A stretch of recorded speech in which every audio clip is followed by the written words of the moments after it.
Find the average rate of change of the function over the given interval. The function is f of x equals 3x cubed plus 3, and the interval that we are to find the average rate of change over is from 2 to 4. We could calculate these function values. F of 2 is 27, f of 4 is 195.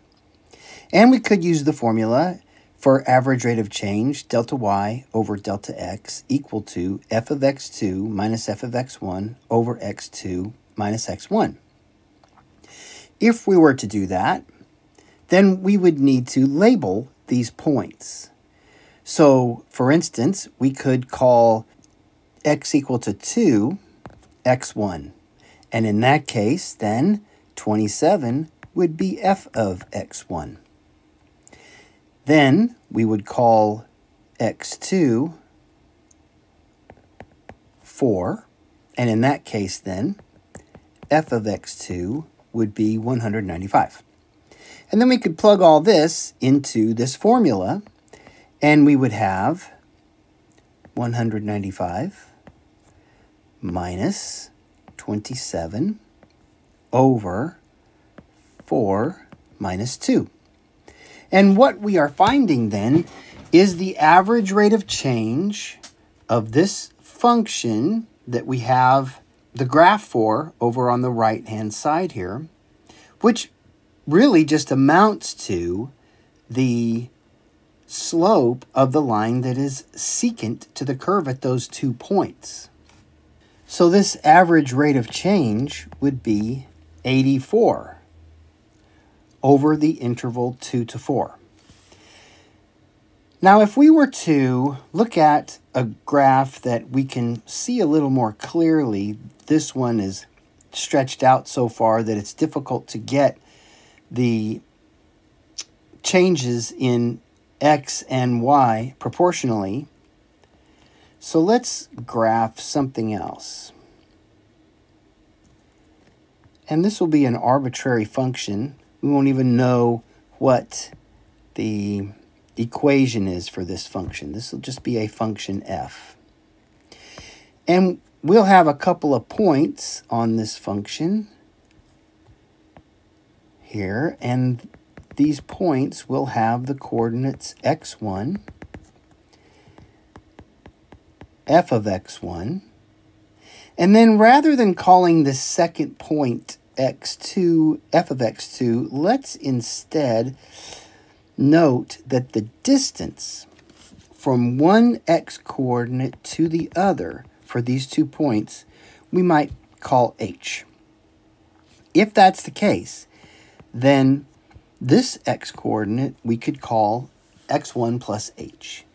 And then the y coordinate, the corresponding y coordinate for that point, would be f of x1 plus h. And the average rate of change for this function over these 2 points that intersect this graph, in other words, then the slope of the secant line, we could express as f of x1 plus h minus f of x1 over x1 plus h minus x1. So this would just be the change in the y values over the change in the x values, just as we saw using the formula. And then the only simplification we could make would be that the x1s would cancel in the denominator, so we would have f of x1 plus h minus f of x1 divided by h.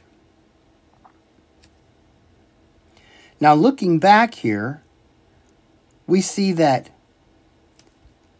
our 2 points are 227 and 195.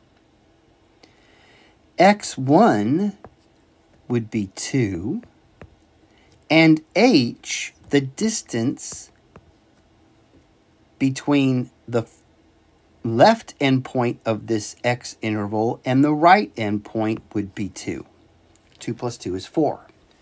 And f of x1 plus h would be our value 195. So using these values, again, we would have similarly 195 minus 27 divided by 2. And we still wind up with 84. Now it seems a lot easier that we would just use this formula, f of x2 minus f of x1 over x2 minus x1, but we are looking for something that has a more general expression that we are going to be able to use in the future to our advantage. And that is this formula for the average rate of change.